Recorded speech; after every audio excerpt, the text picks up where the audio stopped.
હું તમને અત્યારે જે રીતે દેખાઈ રહી છું એનાથી તમને ખબર પડી ગઈ છે કે આજે ગણેશ ચતુર્થી છે. અમારી સોસાયટીમાં પણ હતું, બહુ મોટું આમ કાર્યક્રમ હતું તો અમે ત્યાં ગયા હતા અને અત્યારે મુહૂર્ત થઈ ગયું છે ગણપતિજીની સ્થાપના કરવાનું. તો અમે અત્યારે અમારા ગણપતિજીની ઘરમાં સ્થાપના કરીશું. બોલો ગણપતિ બાપા.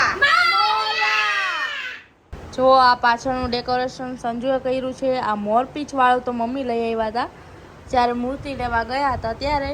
અને અહીંયા આ પાછળ જે મોરપીંછ હમણાં દેખાતો નહોતો એ ખુશીએ કર્યો છે, ત્યાં આપણે આ રાખી દઈશું.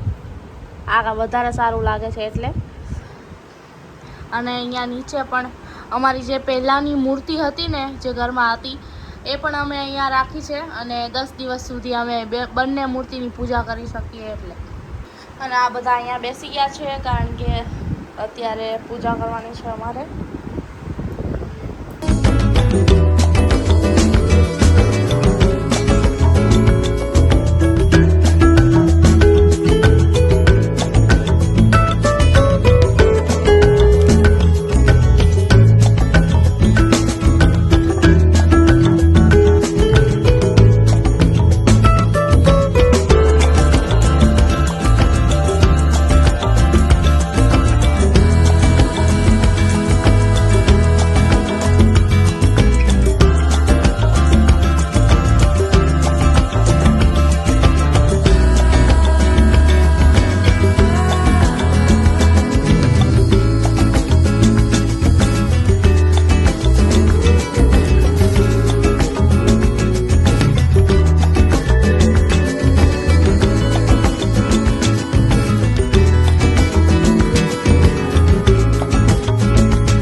ગણપતિ બાપ્પા મોરયા.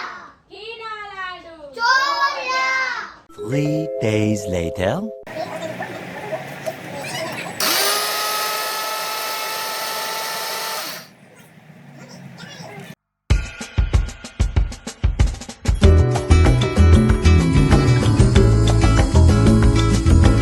ચોખાનો લોટ મેં દળી લીધો છે અને પછી મમ્મી મોદક બનાવશે.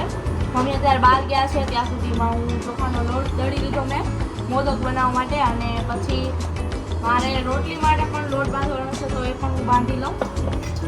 આ થઈ ગયું છે. હવે એક કામ મારું ડન થઈ ગયું છે એમ ધેન સેકન્ડ કરીશ.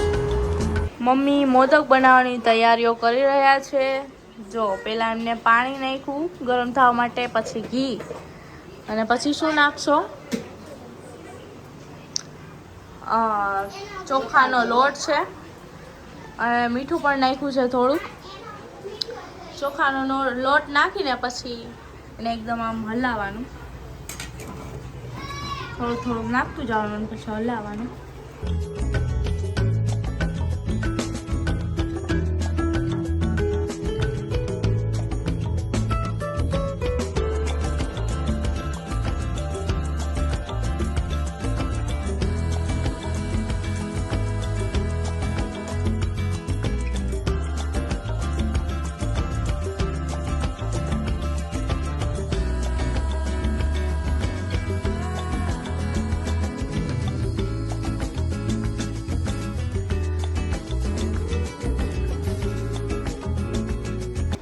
અને ગોળ નાખી દીધો છે અને હવે એમાં ટોપરું નાખશે. આ મમ્મી અંદરની ફિલિંગ બનાવી નાખી છે. અને ટોપરું, ઘી અને ગોળ એની ફિલિંગ બનાવી છે. અને મોદકની ઉપરનું જે હોય એ પણ રેડી થઈ ગયું છે. આ મોદકની ઉપરની લેયર તો બની ગયું છે. જે લેયર બનાવવાની હોય આપણે એ રેડી કરી લીધું છે. અને પછી અંદરની ફિલિંગ કરવાની છે મમ્મી છે ને. અને રોટલીની જેમ પહેલાં વણશે. જો એકદમ ગોળ આ વણી લીધું છે. હવે એમાં ફિલિંગ સેટ કરશે મમ્મી.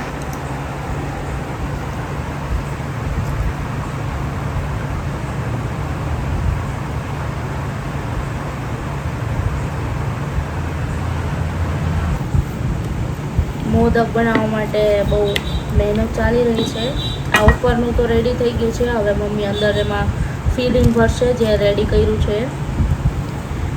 જો ટ્રાય કરે છે ફર્સ્ટ ટાઈમ મોદક બનાવે મારી મમ્મી ગણપતિ બાપા માટે. જો ગણપતિ બાપા મારા ઘરમાં છે.